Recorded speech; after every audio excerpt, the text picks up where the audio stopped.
We've done it. We've done it. We've done it. Woo, I feel like I've been playing football today. Well, I have actually. I played football just before watching the game. Probably get my mind off things playing football. And then I went straight back home to watch some Leicester v Man United game. No need to shit myself anymore. We've done it. We've the Manchester United have done it. Not pretty in the slightest, but it's all about getting over the line. Any criticisms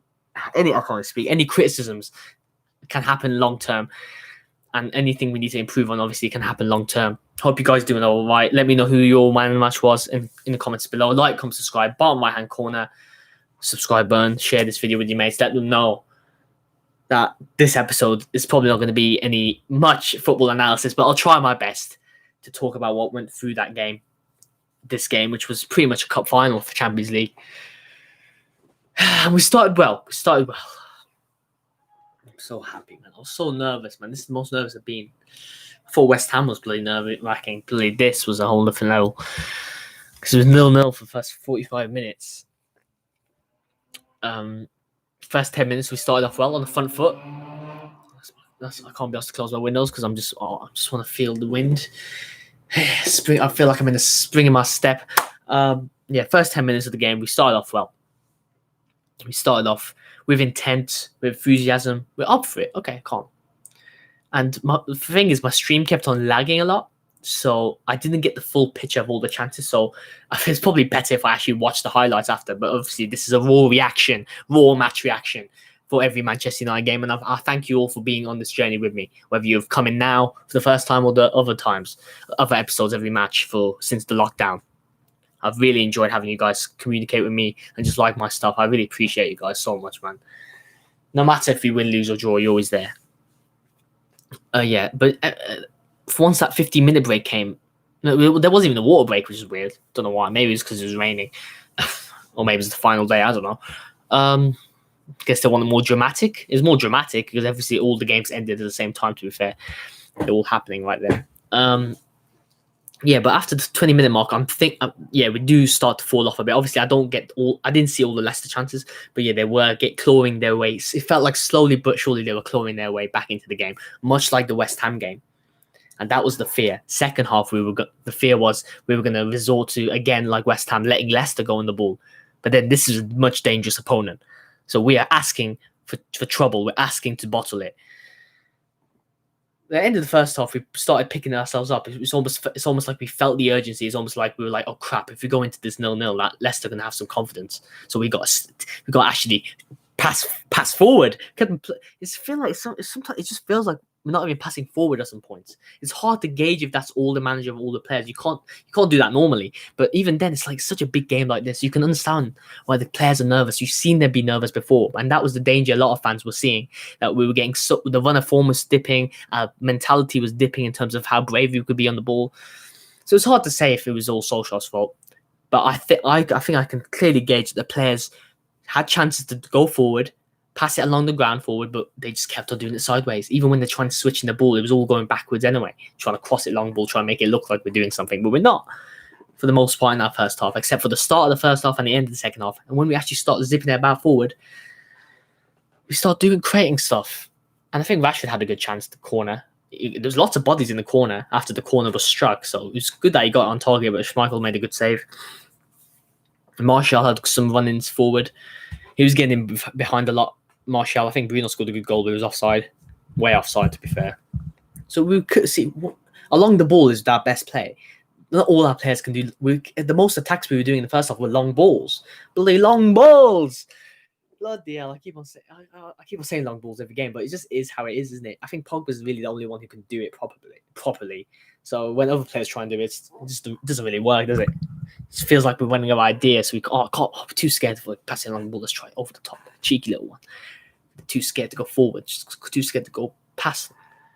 Obviously, Leicester have a threat and a counter-attack. We saw that a couple of times. But this is a weakened Leicester side, obviously, looking back, because obviously in the game, you're like, anything can happen. That's how I work. But yeah, Leicester were a weakened side. And we didn't fully take advantage of that in the first half. Second half, we had to step up and avoid it becoming another West Ham type game where we let Leicester get into the game. And to be fair, we did well. We kept the ball a lot, maybe a bit defensive, maybe a bit cautious, but we did, as the game went on, actually, we started creating more and more chances. But that's also because Leicester had to keep, I'm guessing, because Leicester had to actually keep on obviously attacking because they have to win. Who dares wins for them? If win or lose, that's simple as that for them. That's the lucky thing I get about defending for a draw against West Ham, I guess. No, but seriously, yeah. So with Leicester slowly attacking, we slowly capitalized, and it wasn't vintage. It definitely wasn't vintage football, but it was glorious to see some good link up play. Greenwood stepping up. Brandon Williams, people criticizing him in the whole game, and I feel like he did a really good job of stepping up and showing what this shirt is all about. Showing what this Manchester United badge is all about. He kept on running, kept on pressing the ball. And in some cases, he actually got the ball when he didn't necessarily need to be past halfway line. And he got the ball sometimes. Okay, I'm not saying he was sensational. I'm not saying he's a good player. I'm not saying he's going to be a great player in the future. He could be. He's got it in him, I think. But nevertheless, he's got the desire. And in games like this, that shows a lot. Especially who else scored in this game as well. Obviously, Brendan Williams didn't score, but it shows also the desire matters most in these games as well, in these type of games, in these big games. Who wants it more? And it shows in Lingard scoring as well. Oh God, I'll get onto that in a bit. So yeah, even Greenwood, young players like that have more desire, sometimes even more than the mature players who maybe feel a bit of the pressure, like Maguire. But Maguire wasn't as bad as people say. I think he's been fantastic this season, and without him, would be on this race? Would we be even here? That's the question, isn't it? Maybe a bit overpriced, but I judge people on their football, and he's been great for us, and his mentality he's brought us is really good. And he's gotten clean sheets even though we don't deserve it sometimes, you know what I mean? It's one of those things. Same for now, same for this game. Maybe we didn't deserve to get a clean sheet, but it's not about deserving, it's about the scoring and the defending.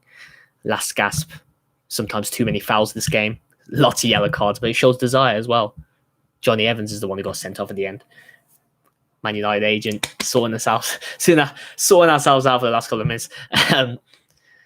Yeah, but seriously, Greenwood, obviously, he was brilliant today, catching balls. Again, not the best performance like Brandon Williams, but his youth, but his exuberance, gets the ball. He intercepts the ball up along the field in an attacking position, past to Bruno, and obviously Bruno's always going to go for the attacking ball. The instigator to this revolution at Manchester United, you could call it, in terms of getting results and getting attacking flair, getting brave on the ball. And that's what Bruno always does.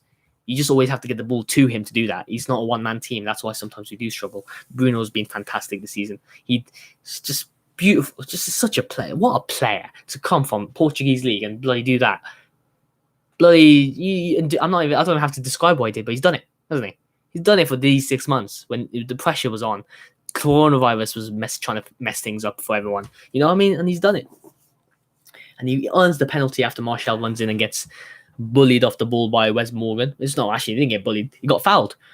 If Johnny Evans if that doesn't count as a foul, he barely gets the ball anyway, so that should be a foul anyway. But Wes Morgan definitely was a foul.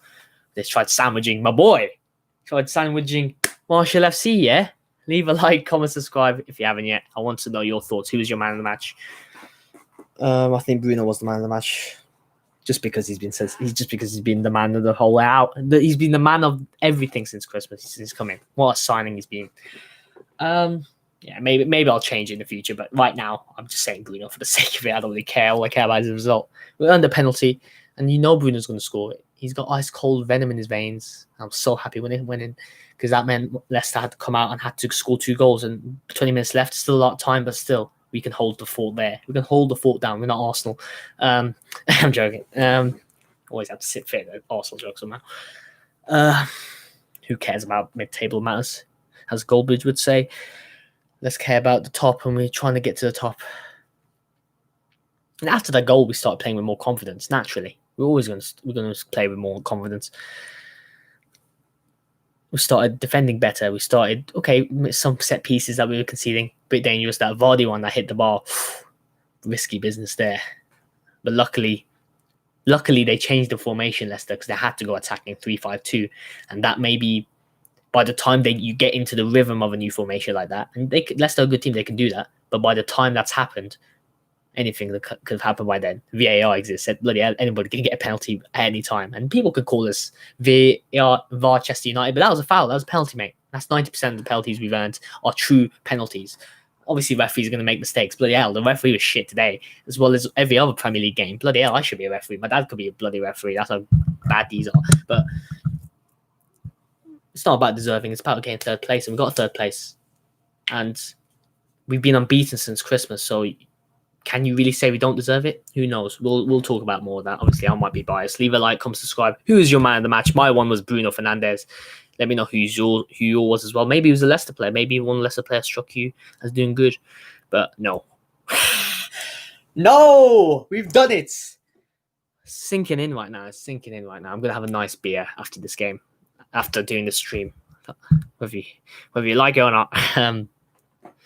Just to celebrate. Obviously, it's not a title win. It's not anything to be shouting about, but it's such an important mentality, giving these players mentality to know that they can get through this. With a win as well, not even a draw, a win. We can get through this with a win. Even if it wasn't the best win, when you look back on it, you'll think about the happy days. You won't think about the bad times when, oh, remember that time Vardy hit the ball? You'll just care about the 2-0 result. Scientifically speaking, when people remember memories, you're most likely to remember the happy stuff that makes you feel good. Scientifically fact. I don't know why I'm talking about this, but it's a good symbolic message to show that we can do it under pressure. Against the odds, maybe sometimes as well. Even though, to be fair, Leicester had less good players on the pitch. Just playing to our full ability. And maybe in next time, when the long-term vision is we're in the Champions League now, let's try and stay there, not be Arsenal, stay in the Europa League all the time. No offense to them. We're a Champions League club, but also we want to be testing out young players against big teams like Real Madrid, Barcelona, Juventus. So get the mentality rising. And with third place as well, another symbolic that we can get in the top 4. We can only 28-point gap, but that can change if we've got money. And we got money. And this was important for that as well, this match. Because if we don't win this match, is Sancho willing to wait to Europa League results to see if he can come to United or not? He wants to play for a Champions League club. And now he's 80% chance he's coming, but you never know in transfers, especially Man United, Ed Woodward. But that's also important financially as well, getting the money so we can get even better as well.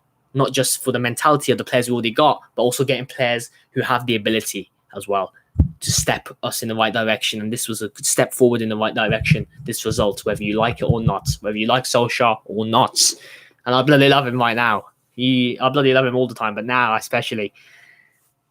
And yeah.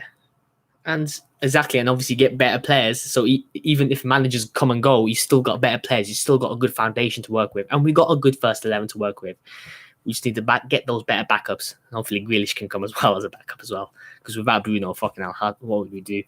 But Greenwood did well to instigate that move as well. He was underrated today, Greenwood. Martial was making runs, but he didn't really get the ball too much. To be fair, he did, but he was offside position sometimes as well. So I think in terms of attacking, Rashford and Martial weren't doing that link-up play that we usually see of them. That cost us a bit in terms of giving any of us any sort of threat. We just kept on doing sideways passing, didn't we? I think Wes Morgan had a chance, but I didn't actually see it because the stream was lagging. So Leicester was still in the game. It was still a tight game. The 2-0 is not going to... It flatters us a bit, obviously, but I don't care. We've got the points. Leave a like, comment, subscribe. I really appreciate you guys' support all season, all these live streams. I really enjoyed it. This is the final one for a while for Manchester United match reaction. Whether I do more in the future, we'll see. But I thank you. Whatever happens, I thank you guys for watching me, whatever video it is. Whether you're a United fan or not. Thank you for giving me any sort of time of the day. Jesse Lingard. Jesse bloody Lingard. He's done it. He's tackled Schmeichel. Schmeichel, you can't play centre-back. I know you're trying to ultra-attack this, but you can't. Come to United. No, I'm joking. Jesse Lingard tackles the goalkeeper. He's trying to play it out from the back. Well, he's obviously trying to attack the ball. And it's an open net for my boy, Jay Lings. When Jesse Lingard came on and Goldbridge was like, oh, it'll be funny. It said a comment that if Jesse Lingard scores, it'll be funny. And it'll just be really cool and sweet for him to score that. It just would be funny because obviously we got 5 minutes to go. It looks like we're going to win it. They need 2 points. They need 2 goals in like 5-10 minutes. So I'm just chatting shit. I'm just like, oh, Pogba, 60-yard screamer, go for it, mate. Just make me happy. But it's Jesse Lingard, the big game player that does it, doesn't he? He's the real big player. Came in to do a job, run around a bit, get the ball away from the defense, work hard. That's what we need. Desire, working hard. That's what worked in this game. Not necessarily talent all the time, except for Bruno's brilliant Brilliant. Ice cold penalties. They never puts badly, at least for now. Brilliant. I'm losing my voice. I think I lost my voice. Open net, tackles Schmeichel, open net for Jesse Lingard, and he secures a 2-0.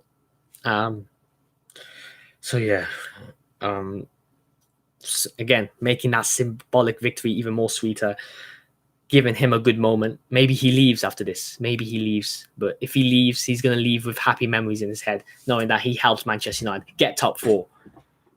Obviously, the game was pretty much done anyway, but we had quite a few injuries actually at the end of the game. We'll see who's actually, hopefully everyone's all right. We'll see.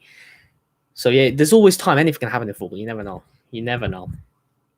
So given that's the second goal, even if it was into injury time, but there was going to be more injury time thanks to the injuries.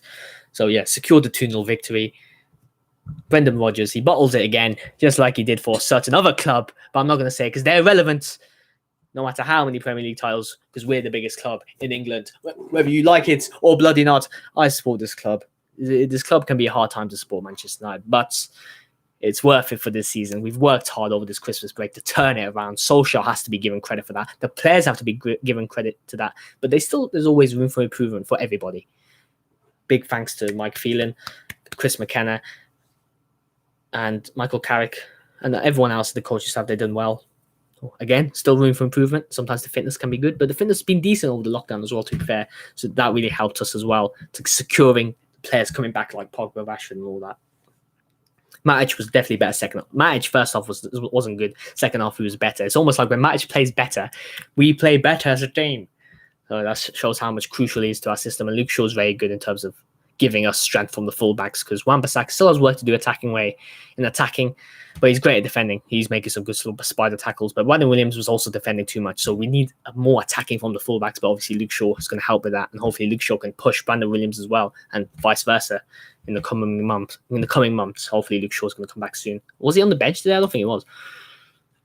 Let me see if Luke Shaw was on the bench today at least. I don't think he was. I think he's still injured.